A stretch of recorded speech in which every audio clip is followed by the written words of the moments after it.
Guys, I'm so sorry. The network is really kicking me in the butt today, and an important topic.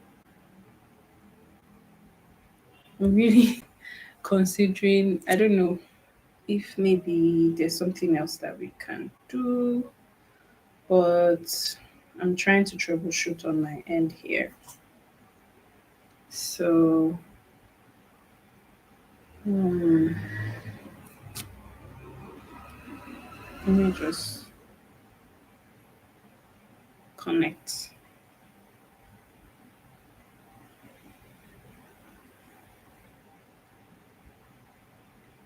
Yeah, I just want to send the URL to the group so that everybody else can join.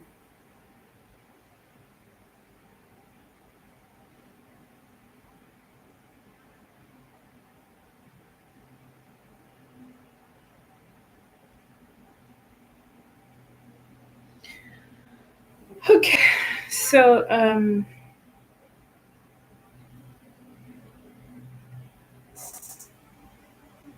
sorry guys, my mood is a bit off because this network thing is really frustrating me. But nevertheless, we proceed. Okay, let me just share my screen. Yeah. Okay.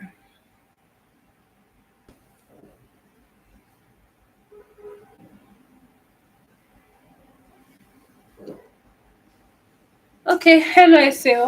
I'm back. Yeah, network is kicking me in the butt today, and there's no way for me to fight back. Okay, so as I was saying, um, let's get back to the slides. So as I was saying, I think I was talking about just trying to preface the previous classes that we had where I gave you guys an assignment where I was like, from the classes that we had, like from what I had taught you guys about the um, complete hair typing system, that what your hair type is, right? What category do you think your hair falls in all these things? See, now whatever category you feel like your hair falls in the complete hair typing system plays a vital role. Sorry, excuse me. It plays a vital role in the kind of hairstyles you should or shouldn't do, right? Okay, so as I was saying, right? Sorry, excuse me. As I was saying about hairstyles with extensions and without extensions, sometimes, right, inherently the styles aren't bad or good, right? They're just neutral. But how you do the styles is what is where the problem comes from. You should always consider your hair type, your hair's very important things to consider. The density of your hair, I feel, is a very important factor when you're thinking about styling your hair. The density of your hair, the thickness of your hair strand. Well, okay, since we're still talking about the hairstyles with extension, those two things are very important, and I will explain why they're important. Right? I don't think your porosity factors in so much when it comes to protective hairstyling as much as the thickness of your hair strand and the density of your hair factors in. And why? So, like we all know, right? One hairstyle that is very popular amongst, let me speak for Nigeria, let me not say the whole of Africa, but one hairstyle that is very popular amongst us is braids, right? And typically, when people are getting braids, they're getting it with, attachments or caniculon or whatever, right? Most people tend to go for waist length braids and beyond, right? And then in recent times, it actually became a trend that people will wear, really, really, really, really, really, really, really, really long hair. um, yeah, this unfortunately is the country we live in now. What to do? But anyways, so it became a trend where people will be wearing hair that's like extremely long, right? And I think I have talked about this before classes I talked about it, but I think I mentioned it where I was talking about how if you are somebody that has fine hair, right? So that means your hair is much more prone to breakage. Imagine you have this combination, you have fine hair and you have low density hair, right? So that means you don't have a lot of hair on your head, right? Your hair is quote and unquote scanty or not full. And then added to that, right, the individual strands of your hair, as it's scanty and not full, is weak, right? So now, um, I don't have thread here. All I have is wool, and compared to thread, wool is significantly longer, right? But let me just try and explain the point that I'm trying to make. So, because you don't have so much hair, right? And because the hair is fine, you're braiding your hair, and let's say maybe you want to do 1 million braids, or let's bring it very close to home. I don't know if you guys are familiar with this hairstyle that has been trending recently, this mini twists where they use like coily hair extensions, so it mimics people that have high density hair when they do mini twists and how it looks, and it's coily and it's usually like short. It's been trending for like, I would say, the past 2 years now. Do you guys know that? Do you guys know the hairstyle that I'm talking about? That mini twist hairstyle that has been trending.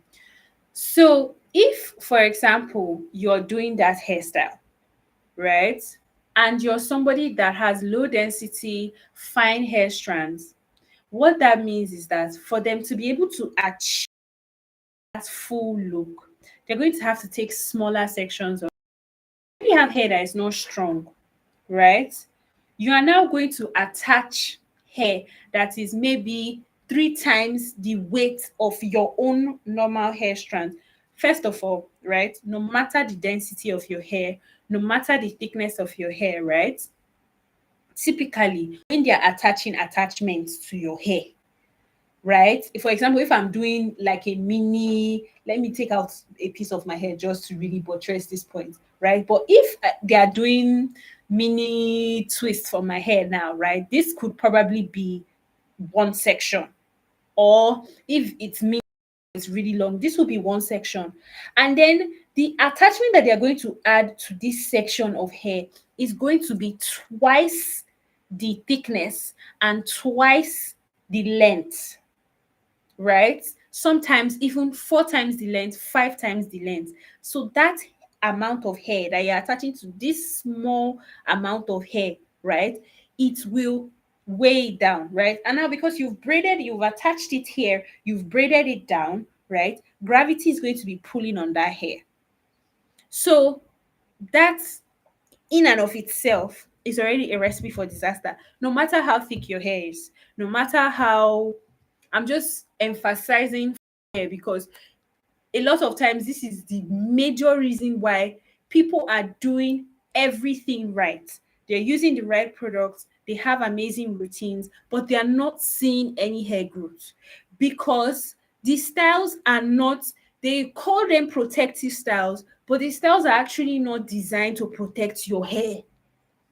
The goal of the hairstylist is to make your hair look fabulous, and anything that needs to die, anything that needs to suffer for your hair to look fantabulous, that is the hairstylist goal. It shouldn't be so, but that is what happens. So you find yourself, your hair that is not even if your hair, like I said, even if your hair is full, even if your hair is thick, right? Essentially, when you're doing these hairstyles where you have a lot of sections and the hair is really long, then you install this style. Before you install this style, you didn't do any form of strengthening treatment. You didn't do anything to your hair, sorry, excuse me, to help the structural integrity of your hair. You just went to the salon, used any random harsh shampoo, washed your hair, use any random conditioner that doesn't have nutritious oils and nutritious, ingredients that are supposed to help to boost your hair's quality. and then you install this hairstyle. When you are installing this hairstyle, the hairstylist, because this hair must be neat, oh, this hair, it's not 2 weeks hair, oh, it must last for 1 month. They will use tiny comb. They will use tiny comb to be combing your natural hair for you. Your natural hair that is not straight. They will use tiny comb. Then they will now put it on the hair. They will put long attachments that is going to reach your bum bum. They will put it on one tiny hair, lenge hair like this. Then you will now carry that hair for, see, let's be honest, the minimum anybody is going to carry braids for is 3 weeks. Maybe if it's an extreme case, 2 weeks. But most people carry their braids for over a month. So you carry that hair, and in that time frame, I've seen this over and over again. People will say, I'm like, okay, you are going to get a hairstyle done. Are you moisturizing? And then people will say, no. Why should I moisturize now? My hair is in a hairstyle. Then what are you protecting? Can we really call that a protective style? If your own hair that is on your head is just going to, if you go 4 weeks without eating, how will you be like? Then you leave your hair. You've already put it in a stressful position. You now leave it without any, you know, any form of nutrients. Let it just keep emaciating.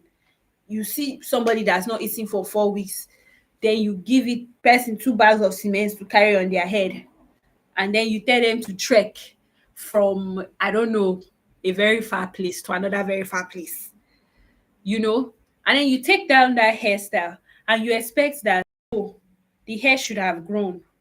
You should have grown 2 inches or 3 inches or whatnot. Then you now say the product that you're using is not working. No, you're not doing protective styles properly, right?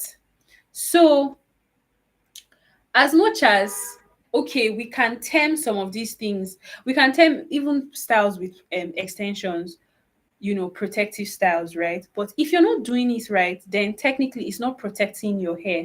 It shouldn't be, you shouldn't be taking, your section shouldn't be too small compared to adding, right? And okay, if you say, oh, I just really want to rock this look, then you shouldn't be rocking it for longer than 2 weeks. You should, just do it for a short time, since you're trying to achieve a particular look, right? If at all, I'm just trying to be lenient here, because if I'm being honest, then I would say, is it really necessary?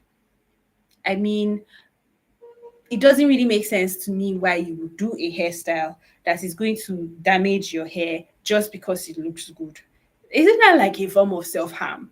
I don't know, maybe I'm being too extra, but so your protective style should work for you, not against you. If not, you're actually just counting time. You're not protective styling, your hair is not growing, you're not retaining any length, right? So if your hair is constantly in one style after the other, where you're putting extensions in your hair, I'm sorry to break it to you, but you're not protective styling. And I know that there are people that swear on their life, on their ancestors, like on their whole generation, that this process helps them to grow their hair. I'm sure you've seen a lot of videos where people will tell you they didn't do anything to their hair for 6 months and it grew inches. They have the hair type that can get away with it. That's why. But that's why before I started this, I was very much emphasizing on, if you have fine hair and low density hair, don't try it though. You will cry. Oh. I'm sure some people have already been crying self, actually. Some people are very frustrated about this particular issue, right? So depending on your hair type, right, you should use that as a guide for the kind of styles that you should do on your hair, right? So you see this one here now. If you notice, for each of these styles, I kind of put in like a time frame that you can do it for. Um, but also, like I said, your hair type also matters. It's not written here, but for example, if you're doing box braids, right, and you're someone who has low density hair, you should probably go for, chunkier box braids, and it should probably be in short styles. I would not advise you do any long styles because that's just going to be putting too much tension on your hair. So, what I would advise if you're trying to achieve that look, right, but still protect your hair, you can do braided wigs. The beautiful thing about wigs right now is that they come in different styles, different variants, and things like that. So, you don't really have to, a lot of them, you can just get the style without having to go through the trouble. So take advantage of that, right? So for Ghana weaving, right? Ghana weaving is actually a bad guy in a lot of people's stories because um just the whole process of how you do the hair, the feeding when they're adding attachment, how tight, how it pulls on your edges. If you do it back to back to back, you're going to notice a lot of damage to your hairline. So if I was to suggest a somewhat better alternative to Ghana weaving, I would say, okay, just actually plait your hair and maybe at the ends, right, you can add the extensions, or you can do stuff that's like a ponytail. So another thing that I noticed that it has been trending recently and that could actually work is people do the braids, like they do the half braids, and then at the back they add sewings. So I feel if you do that without the extensions, and then just at the ends put in the extensions but not to place the hair, and then at the back use a sewing, I think that would actually be so much more better, right, for your hair. So we have twists, we have updos, and then we also have wigs. In my opinion, right? In my opinion, say if you're someone who really likes changing your look up, you like the chance to just be able to. Okay, yes, I will.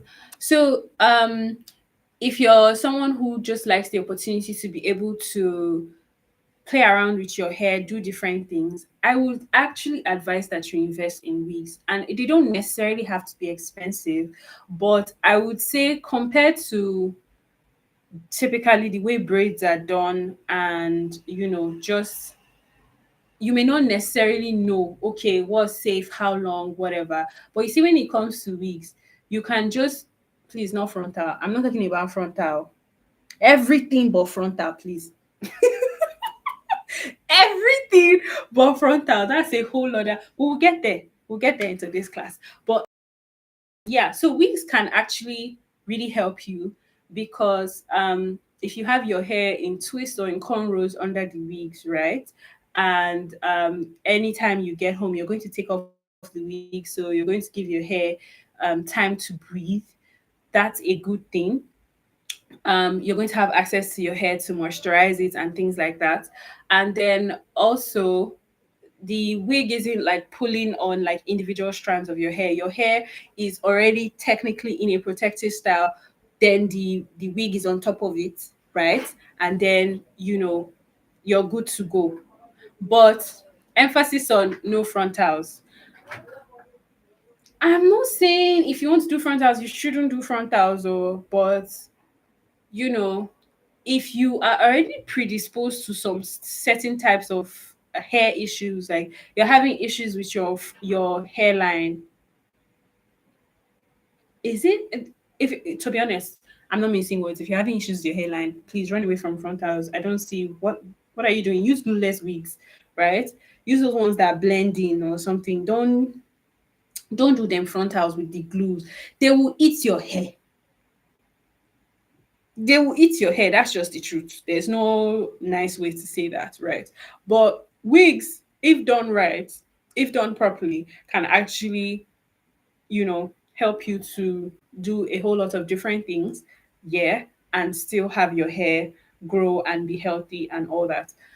So, and then, there are also the other options of like when you do something with your hair and you add like the updos, right? The updos here, those are also good options. They're sort of like a balance, right?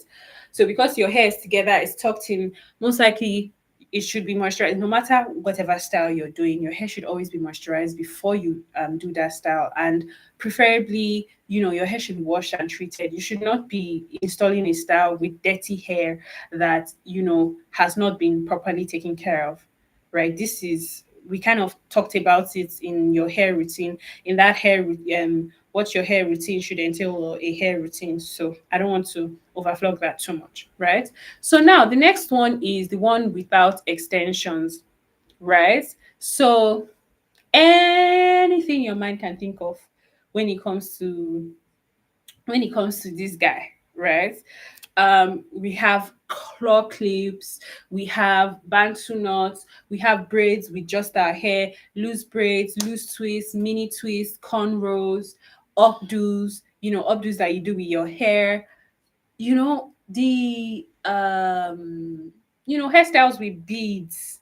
The possibilities are endless, and I feel like um we need to really tap into this particular category, right?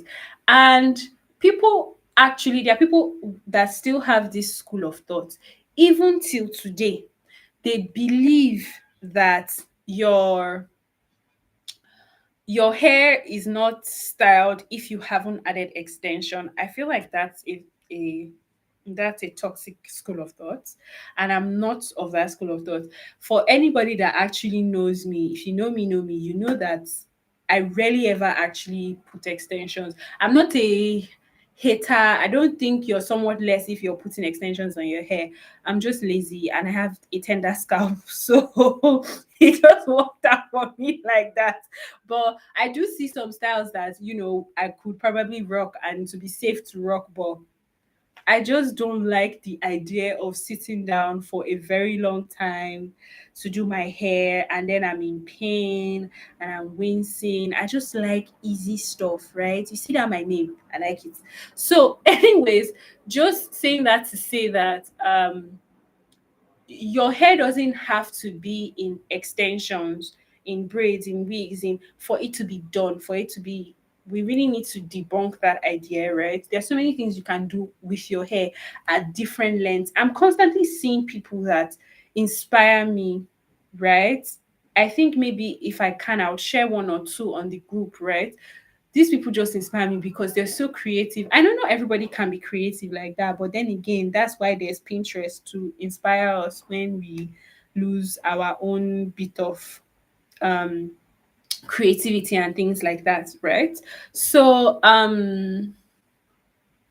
yeah, like I don't know if I've really done this part of it, the stuff justice, because I know that these styles that I have on these slides, right, they are not all encompassing.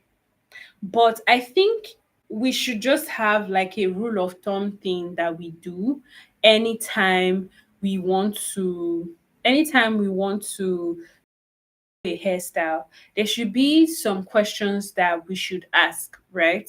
Okay, so I have this type of hair, do this style, right? Will this style, okay, maybe I'm having issues with my hairline. Let me give that as an example. I'm having issues with my hairline. I have maybe medium density, but my hair strands are fine, right? Will this style allow me will it cause tension to my hair, breakage to my hair to such a degree that you know it's going to cause breakage, this style for. If life happens, this style at the time that I planned to take out this style, will I still be able to call it protective, or will it damage my hair? So these are just some things that we should have in mind when we want to get a style, right? And then I feel another important question that doesn't necessarily have to do with the style, but is also a very important question when we're getting our hair done is this hairstylist patient? Can this hairstylist handle my hair? How does this hairstylist behave? You know, what's their general predisposition to natural hair?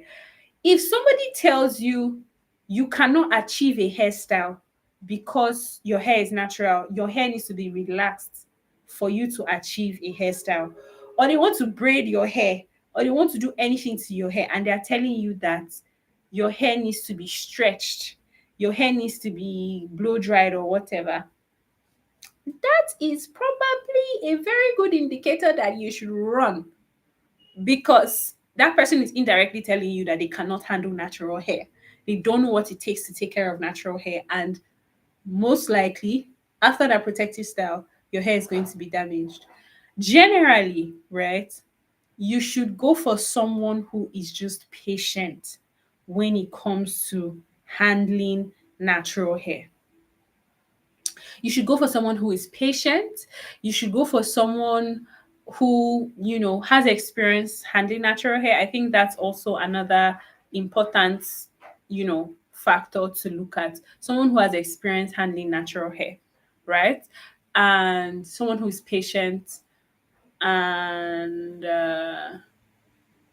yeah, those two are very important factors in choosing a hairstylist, right? And then also factor in your hair type and the kind of damage that hairstyle may or may not do to your hair. Another thing you should factor is your lifestyle and also your goals.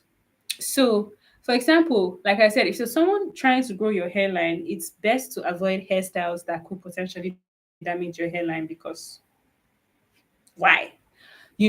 If you're someone trying to have thicker hair, you should probably avoid hairstyles that in any form or way will put tension on your hair strands, because that's going to prevent your hair from getting thicker. It's going to make your hair brittle. It's going to make your hair weak, right?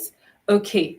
And then what else? What else am I missing for the things you should have in mind before choosing a protective style? Your hair goals is important. Your hair type is important. The hairstylist is important. Your goal should influence what kind of hairstyles you're doing, right? Okay, so to wrap up today's class, I'm going to be talking about um, the benefits of protective styling. Right? Okay. So it aids in lens retention if done properly, which is the whole essence of this class and why I've been emphasizing the things that I've been emphasizing. It aids in lens retention. It protects our hair, which is very prone to breakage, while giving us the opportunity to look versatile. Yeah. So you know how we do. We typically just love to rock and spot different looks, which to me is amazing, right? So it gives you that opportunity. So if you do it right, you do it with your hair in mind, you just learn to embrace your hair more, right? Embrace your roots and everything. So it also reduces your chances of getting tangles and knots, because your hair is in a fixed state and all that, or it's stretched, so the chances of tangles and knots are much less. And then it reduces the amount of time you need for daily maintenance. I don't think I need to explain this too much, right? But yeah. And also, a protective style is not an excuse for you to abandon your hair. You should actually do more to make your hair healthy during the protective style. So your moisturizing routine, if you're keeping a protective style for an extended period of time, then you should also still consider, your scalp care and things like that. The other parts of this particular topic is actually going to talk about that, right? So let me know, go ahead and be ahead of myself. And then it also helps keep your ends healthy. And like I said before, helps reduce the chances of run faster. I don't understand. What do you mean by run faster essay? Okay, so that's it for today. I don't want to go beyond this. I'm trying to keep to time, especially with the delay and everything. So I'm ready for questions. If you have any questions, just let me know in the comments. We'll treat them and then we can move on. I'll see you guys on Thursday. Sorry, not Thursday, on Saturday. And also, I think it's a good time to talk about the hair growth challenge. I was actually contemplating talking about it in a group today. I wanted to just tell you guys what it would entail, and then what would happen going forward is that we'll probably do one day where it's challenge focused. So we're not necessarily teaching, it's just going to be like practical. I don't know if that's going to work because we're probably going to need more than one day of the week to do challenge related activities, right? But maybe one day I just come and share my own progress or what I'm doing, or maybe like a DIY recipe. So I'm still contemplating. But one day will be for that, and then one day will just be our normal Hair Growth 101 series. So that's it. So any questions, guys? Are we clear on today? What we've done so far? Is everything clear?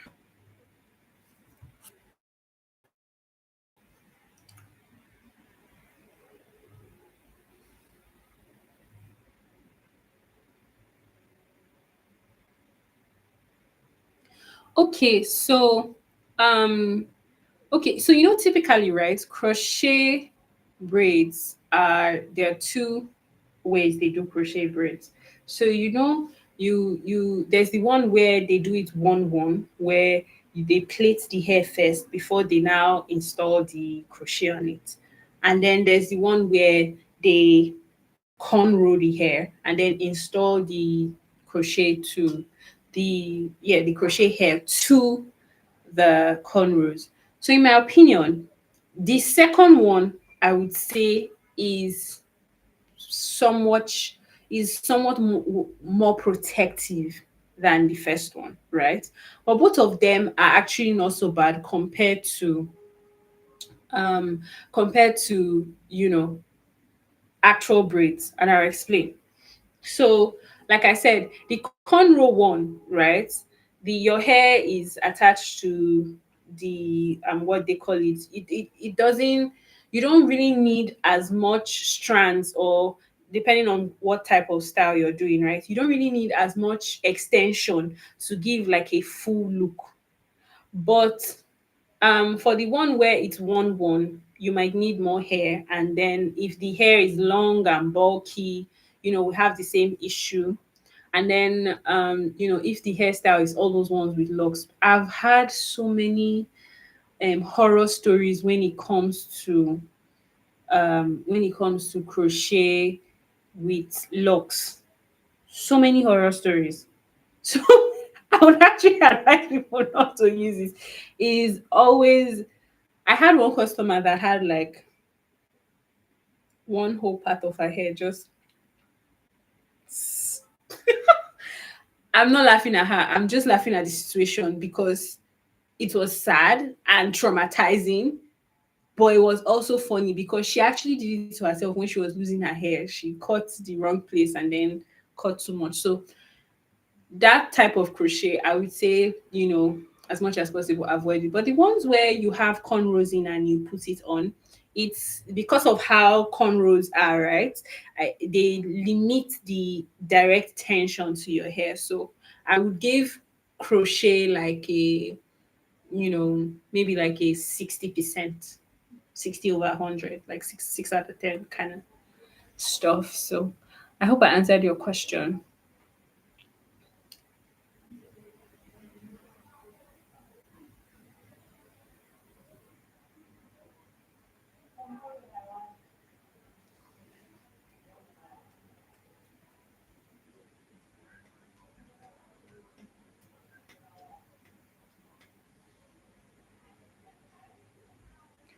Okay, so the tools was just, it was basically some of the tools that I showed you guys that day, just like your hairbrush, your applicator bottle, your spray bottle.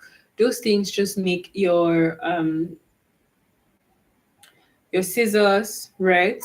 Your I've forgotten their exact name right now. But those things are just, they help make the process easier. Steam cap, things like that, they just help make your hair care process easier. And I would advise every natural hair person to have those. So yeah, I'm working on getting those, but unfortunately, I was hoping that we're going to have them by the end of the month. I don't think that might be possible anymore, but I'm working on them. I'm trying to get them at like really good prices. Um, yeah, and really good quality. So I'm still trying to source for them. So that's for the hair growth, for the hair growth, just hair care tools. So spray bottles, applicator bottles. See, these things here, they actually make you doing your hair a little bit easier, a little bit more enjoyable. That's what I would say. Because I've been doing my hair for a very long time now, and having these things just, they make your life so much easier. So I hope that that answers all your questions, essay. So thank you guys so much for joining today's class. I really apologize for the network. I am sorry. I don't know what's going on. Trust me, I've been trying to find an alternative, and I truly hope I do. Also, sorry about the class that we missed last week, Saturday. Circumstances beyond my control, but I'm glad to be back. Thank you for your patience. Thank you to everyone that joined. If you haven't, please like, share, subscribe. Yeah, anybody that you know that might need these classes, share it with them. That's why I'm doing what I'm doing. So it would help me a great deal if more people saw this, so they can, get the help they need. And then, I can also answer questions and things like that. So yeah, you're welcome. You're welcome, Essie. So I think that's all. Don't forget to like, comment, subscribe, share, do all the nice things. And I will see you guys on Saturday. And obviously, before Saturday, I'll be communicating with you guys on the group. Thank you guys for coming today. Bye.